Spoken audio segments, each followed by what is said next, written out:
Aujourd'hui, c'est un sujet sérieux. J'ai sorti l'ordinateur, le stylo et les lunettes. On parle de planification de voyage.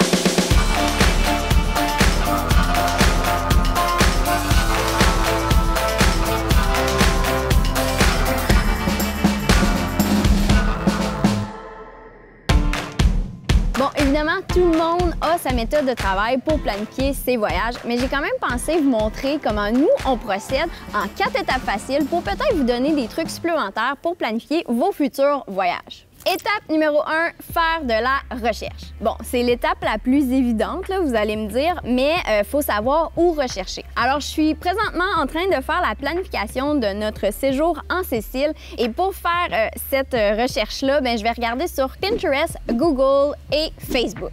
Alors, si on commence par Pinterest, je vais écrire tout simplement le nom de la destination, donc Sicile. Je vais écrire 3 semaines et je vais écrire carte. Je vais écrire ce mot-clé-là pour espérer tomber sur des blogs de personnes qui sont allées en Sicile et qui ont tracé leur itinéraire. Et là, je vais en lire quand même vraiment beaucoup là, parce que l'idée, c'est de me sentir familière avec la région que je vais visiter, avec la destination que je vais visiter. Pour Google, je fais exactement la même chose que dans Pinterest. Je vais taper les différents mots-clés, donc Sicile, itinéraire, carte, et je vais même regarder sur des images et ça va m'emmener à différents blogs. J'aime aussi chercher, si j'ai, mettons, 3 semaines dans une destination, mais je vais carrément le chercher dans Google. Alors, Sicile, 3 semaines. Et encore une fois, je suis à la recherche des différents blogs. Alors, je vais éviter les sites comme TripAdvisor parce que je trouve que c'est toujours des articles qui datent de plusieurs années, mais je vais me fier à des blogs qui sortent en premier. Comme je vais regarder les dates, comme 20 février 2018. Ça, c'est quand même bon. 3 semaines en Sicile en famille. Ça, c'est le genre d'informations que je vais rechercher.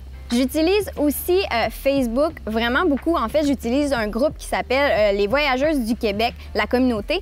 Puis là-dedans, c'est une source d'informations infinie parce qu'il y a tellement de gens qui donnent leur point de vue sur certaines destinations ou sur n'importe quelle destination que c'est une mine d'or d'informations.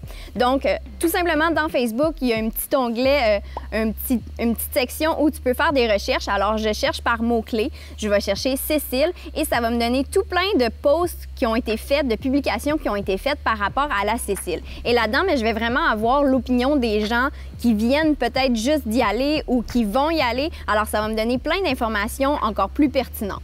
Si jamais je trouve pas l'information que je recherche par rapport à mon mot-clé dans le groupe, j'ai tout simplement à écrire une publication, puis je devrais avoir une réponse à ma question. Fait qu'en gros, c'est comme ça que je fais ma recherche. Là, gardez en tête que c'est pas important de savoir tout, connaître tout du pays, de vraiment aller en profondeur. L'idée, c'est plus d'y aller en surface pour comprendre un peu la destination où on s'en va. Donc, une fois que ça c'est fait, on peut passer à l'étape numéro 2, dessiner une carte. Oui, j'ai dit ça, dessiner une carte. Je suis encore vieux jeu, j'aime beaucoup crayon, papier et quand je fais une planification, je trouve que c'est beaucoup plus facile de l'avoir juste à côté de moi.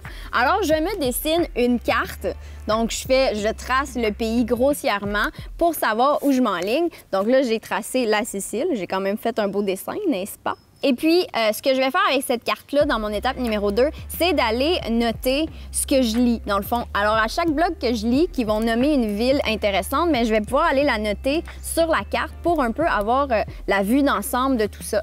Et pourquoi je le fais sur un papier, c'est que je peux avoir tout le temps mes recherches d'un côté puis mon papier de l'autre. Alors, c'est juste plus facile, plus visuel et ça va plus vite. Et à chaque fois que je vais lire un blog, s'il me reparle d'une destination puis je m'en souviens plus, je vais regarder ma carte puis je vais dire « Ah oui, je l'avais déjà lu, c'était Messine, par exemple. » Pour savoir quelle ville je vais écrire sur ma petite carte, ça va être selon mes points d'intérêt. Donc, à partir du blog que je vais lire, si la destination m'intéresse, s'ils ont fait une belle description, puis je fais comme oui, ça m'intéresse, c'est dans mes intérêts, là, je vais l'écrire sur ma carte. Aussi, le fait d'avoir ma carte ici à côté, je vais pouvoir aussi voir l'ordre. Parce que des fois, ils nous parlent d'une destination qui est complètement à l'est ou complètement à l'ouest. Donc, tu peux savoir un peu plus c'est où ça se situe sur la carte, justement. Et je peux aussi écrire rapidement les distances. Alors, est-ce que c'est une distance raisonnable? Est-ce que c'est 8 heures de route? Est-ce que c'est juste à côté? Est-ce que c'est 30 minutes de route? Donc, j'ai toute cette vue d'ensemble-là, direct là, à portée de main. Une fois que j'ai terminé l'étape de la carte, je suis rendue à mon étape numéro 3, planifier l'horaire.